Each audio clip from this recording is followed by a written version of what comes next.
கிராமத்து பாரம்பரியம் நேயர்கள் அனைவருக்கும் அன்பான வணக்கம்.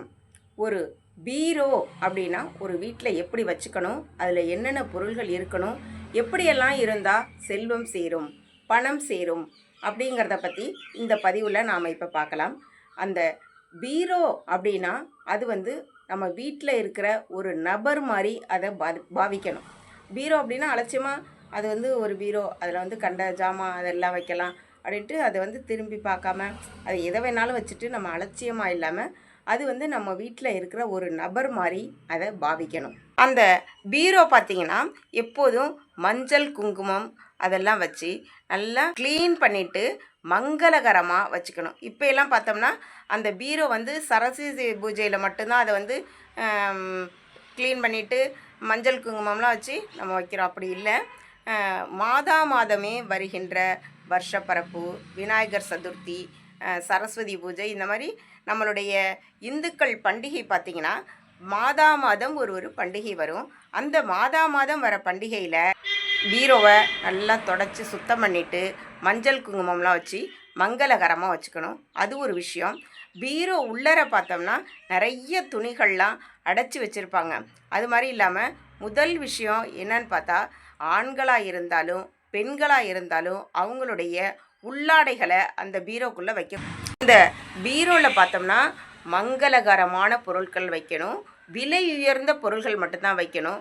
அந்த துணிமணியெல்லாம் அடைச்சி வைக்கக்கூடாது. இப்போ நம்ம அந்த பீரோவில் திறந்தோம் அப்படின்னா எல்லோரும் கீழே குனிகிற மாதிரி தான் இருக்கும். ஏன்னா பீரோவில் துணி நிறைய அடைச்சி வச்சோம்னா பீரோவில் திறந்தோன்னா டக்குன்னு கீழே கொட்டும், நம்ம கீழே குமிச்சு அந்த துணிகளை எடுக்கணும். அது மாதிரி வச்சுக்கக்கூடாது.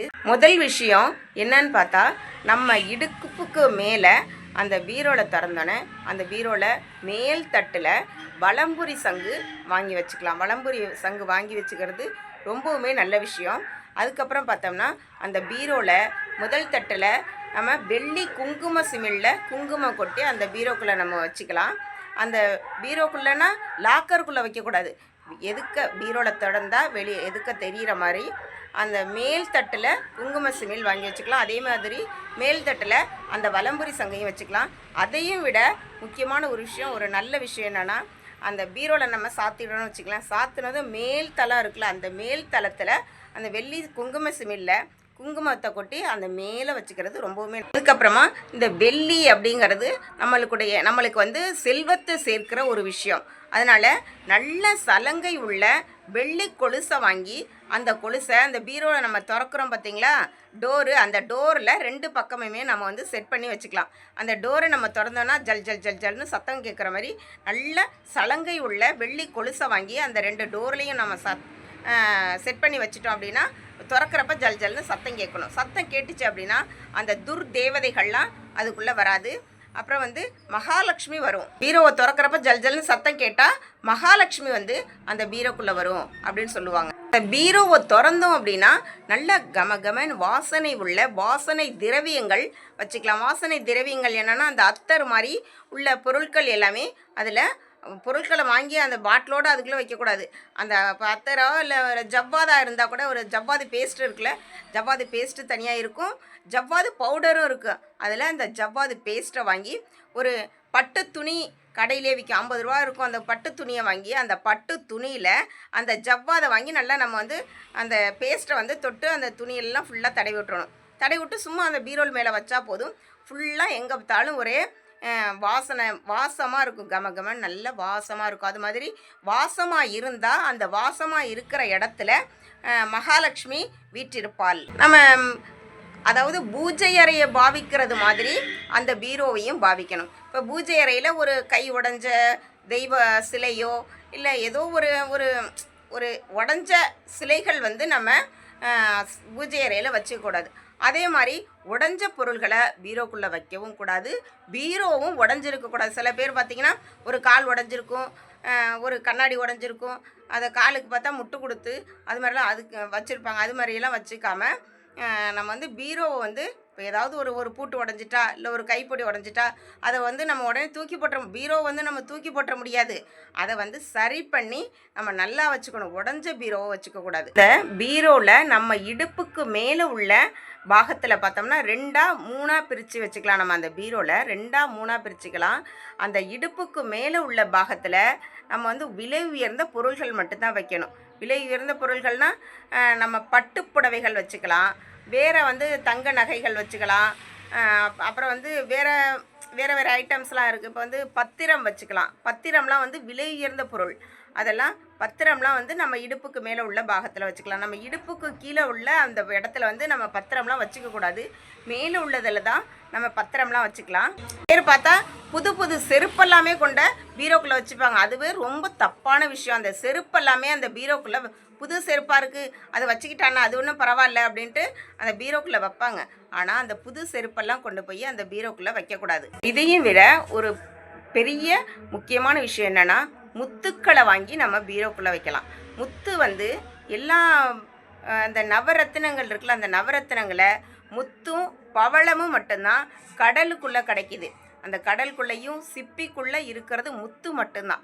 அதனால் அந்த முத்து வந்து நம்ம ஒரு முத்தை பார்த்தோம்னா ஒரு 300 ரூபாயிலேருந்து 500 ரூபாய்க்குள்ளார கடையில் கிடைக்கும்.